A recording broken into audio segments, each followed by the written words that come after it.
Welcome to the Pew!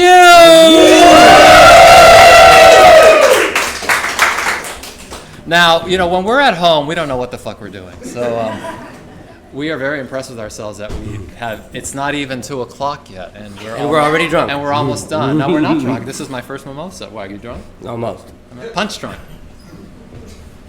We were debating whether we should talk about the art events that we went to or not, right? Or getting fucked in prison. Getting fucked in prison.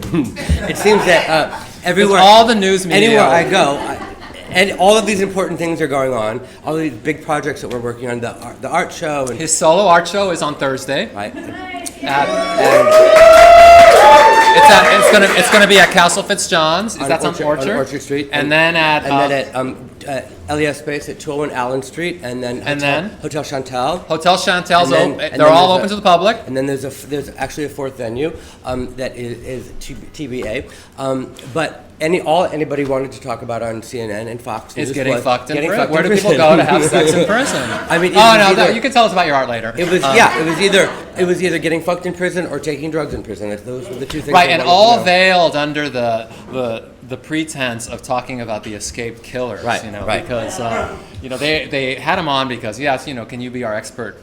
Penal expert. A penal expert. Celebrity penal expert. So. But really, they just wanted to know about where everybody goes that has sex. Yeah. So where do they go? The meat freezer, apparently. The meat freezer, the counselor's offices. Because when you're feeling hot, you just gotta go in the freezer. And the linen closet. Linen closet? Linen closet, counselor's office. Gotta have some fresh sheets? Freezer. Yeah. That's all I want to talk about.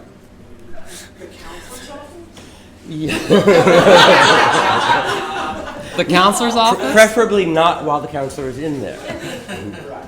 They have, abandoned offices, basically, where they're putting, using for storage and things like that. Well, we were also, this whole thing about your underwear and taking your pants off at CNN. I mean, why couldn't you didn't explain why you couldn't put your pants on before the camera starts rolling. Because literally you can't put your cell phone down before it rolls. They have things timed to the second, and they had me walking into the studio literally 30 seconds before I'm going on. But why did you take your pants off? Because it was roasting hot. It was 90 degrees outside. I mean, couldn't you just ask for ice water? I'm telling you, I know the argument. There was really no time. I mean, we were literally seconds away from I work in a newsroom. And I have these boots on with like double lace up like that, and you can't to take them off and put my pants back on would have taken at least 45 seconds. 60 seconds. I work in a newsroom, and it's so fucking cold in our newsroom about that. Oh yes, when you get onto the set, it's freezing. But before we got on, it was 90% humidity and dripping sweat, and the lights. It was crazy. Are you wearing those shoes now? No. Well, why couldn't you have worn those shoes? I don't know. Just had them on. Bad planning. Bad planning. Well, the other thing that I thought was really funny during Michael's media tour last week is that he did this selfie with Judge Jeanine Pirro. Yeah. Now, she is that kind of porn star-esque, but a little too old. But she's a little she has to be in her 60s. And I actually know her. She's very Real Housewives of New Jersey. Yeah, well, she used to be the district attorney in Westchester County, and that's how I know her. Yes, because I'm a reporter and I used to interview her. Didn't she have like a 100% arrest rate or something like that? She had a 100% conviction rate. Right. So she quit that to become a movie star. No, first she tried to run for governor, but then she had this horrible situation where she lost one of the pages of her speech when she was declaring her candidacy. Oh my God! Everything is making sense now with the tape. So then she had a boob malfunction, which I'm on Judge Jeanine. It's called, I think, Justice with Judge Jeanine or something like that. And she had she was wearing this very low cut shirt, and she was having some kind of crisis with her boob. Even though the shirt was painted on her, she was afraid that her boob was going to come out of the shirt, and she was screaming. She's like, "God damn it! Fucking bring me some fucking double-sided fucking tape for my fucking tits!"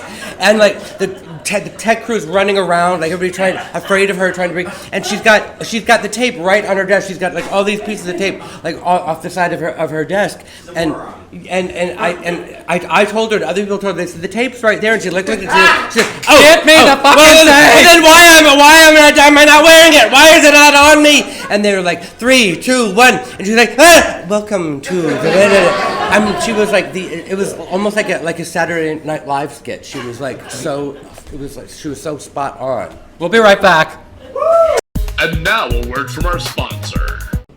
I was sort of shocked when they asked me the first time, because normally I'm the one who's orchestrating, this big show and inviting people to be part of or whatever. And this is kind of the first time that I was on the opposite end of that.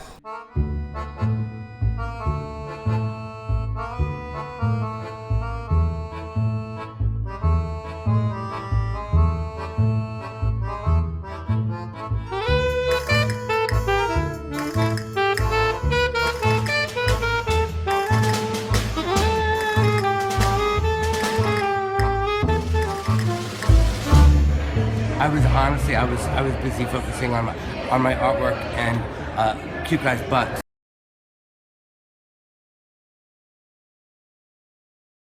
Welcome back to the pew. Welcome back to the pew.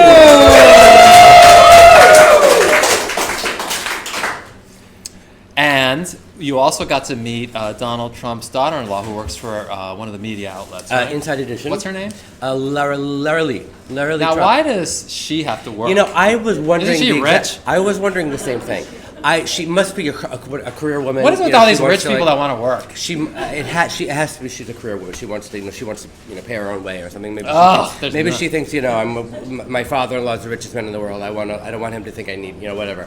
But she's very sweet, and she's coming to the art show on Thursday, and I asked her to please try to convince Donald and Eric to buy some paintings. But she did 2 pieces on the escaped convicts and the sex and the freedom. Didn't ask about the pew.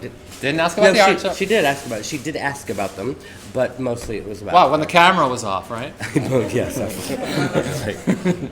Thanks. We were trumped. Yeah, you sure were. By the escape killers and yes. Sex in Prison. Yes. Presidents in Town. Tell us about Sex in Prison. Global warming. Tell us about Sex in Prison. But I have a specific question. Sex in Prison? You had sex in prison with a cowboy who killed Prince Ted. Oh my God. Oh God. Can you tell me about that?